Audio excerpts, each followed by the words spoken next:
하나님 말씀 드리겠습니다. 하나님 말씀은 마태복음 이번 주일에 마태복음 13장 보셨죠? 마태복음 13장 16절입니다. 그러나 너희 눈으로 봄으로 너희 귀는 들음으로 복이 있도다. 볼 것을 보는 눈, 하나님 말씀을 듣는 귀를 갖는 것, 얼마나 큰 축복인지 모릅니다. 최고의 축복, 하나님 말씀을 들을 수 있는 것이고 하나님이 하시는 일을 볼 수 있는 눈을 갖는 것입니다.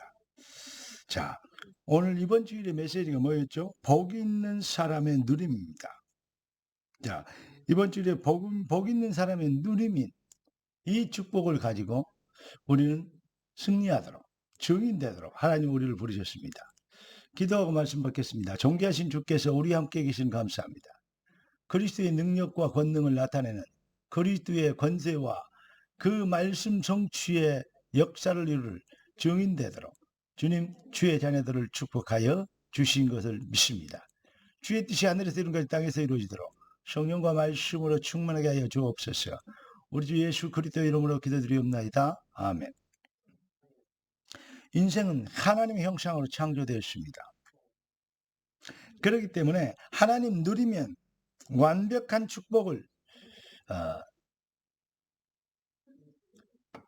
갖게 되고 증명하게 되는 것입니다.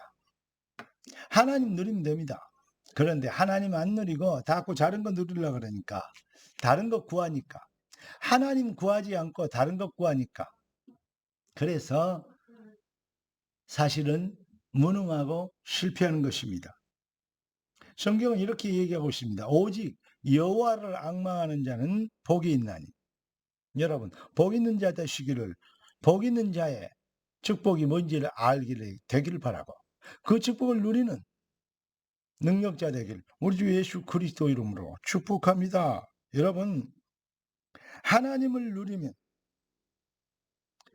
하나님 여호와를 누리는 자가 여호와를 누리는 것이 뭔지를 증명하는 증인이 되도록, 그 인생이 하나님 나라의 일을 위해서 쓰임받는 것이에요. 이 비밀을 위해서 여러분들이 택함을 입었기 때문에 오직 여호와를 앙망하고 여호와를 누리고, 할렐루야, 이 비밀을 회복시키기 위해서 그리스도가 오셔서 하나님 만나는 길을 열어주셨지 않습니까? 그럼에도 불구하고 그 축복을 못 누리고 있다는 것은 말이 안 되죠. 어떤 사람이 돈을 많이 벌어놓고, 그런데 감기가 걸렸어요.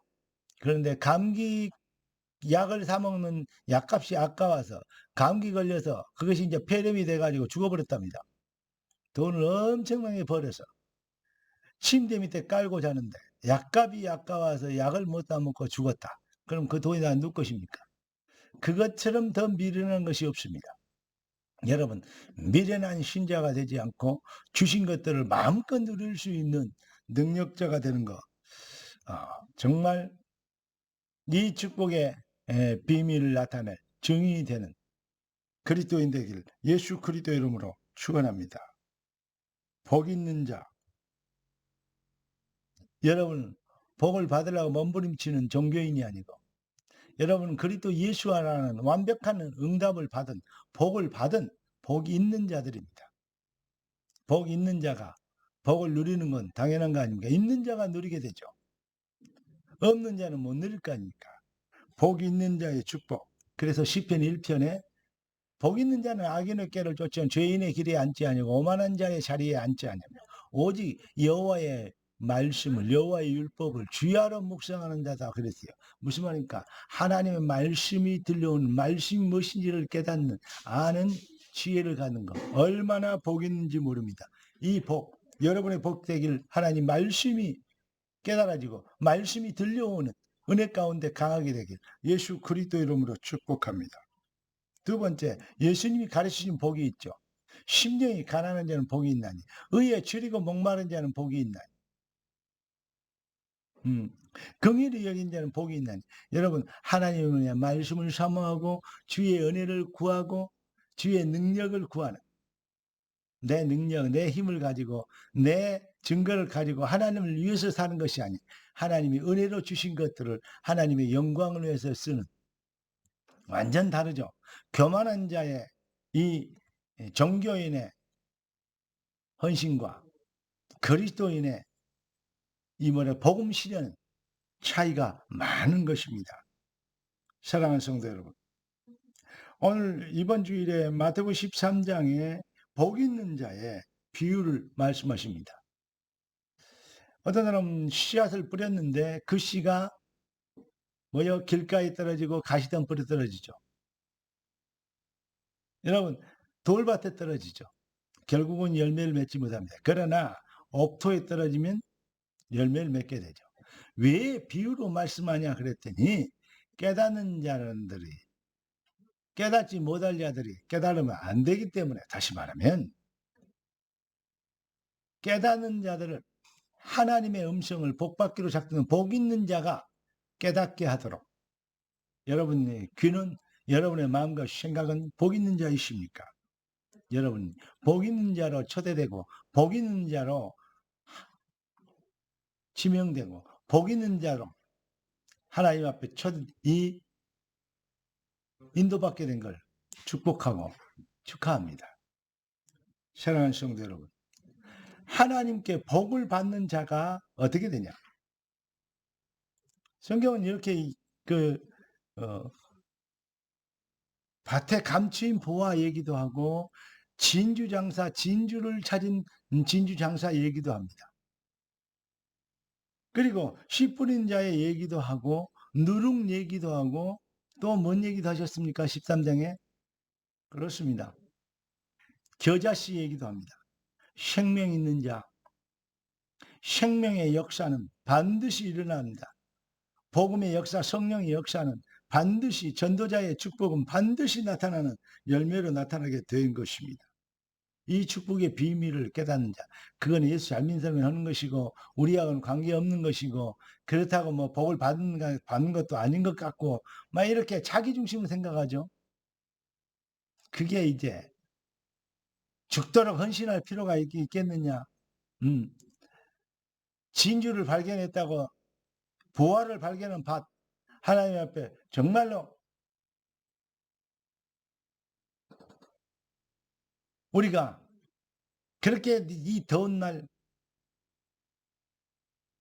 이 어려운 시대에 우리가 직장 생활 해가지고 사업해가지고 그것도 하나님의 쓰임 받다고 다 드리면 되겠냐? 이렇게 하는 사람들, 그래야 어떤 면에서는 이성적이면 그렇죠.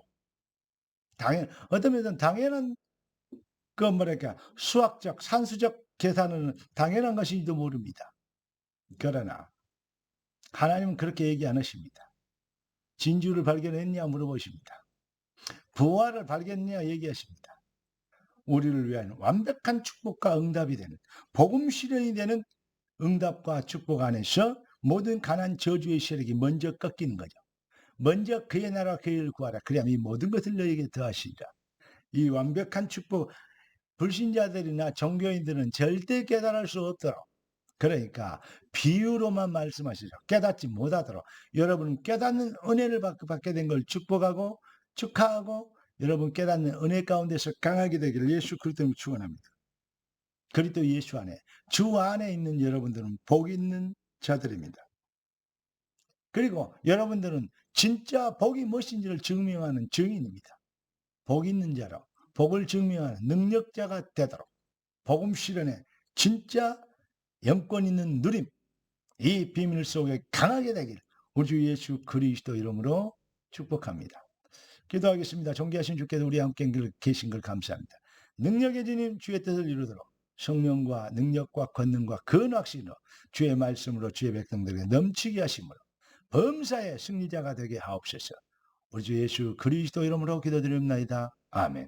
주 예수 그리스도의 놀라우신 은혜와 아버지 하나님의 완전하신 사랑하심과 성령 하나님의 충만 돌보신 은혜한 사가 참복음의 능력으로 승리하도록 부름받은 주님의 주신 복으로, 복의 근원 되신 그리스도를 누리기로 작정하고 그 비밀 속에서 편함과 쉼과 안식을 갖고 주님을 찬양하는 영적 상태로 주님의 이름을 높이기로 작정된 주님의 말씀 듣는 모든 죄 백성들 머리 위에 지금부터 영원까지 항상 함께 계실지어다. 아멘.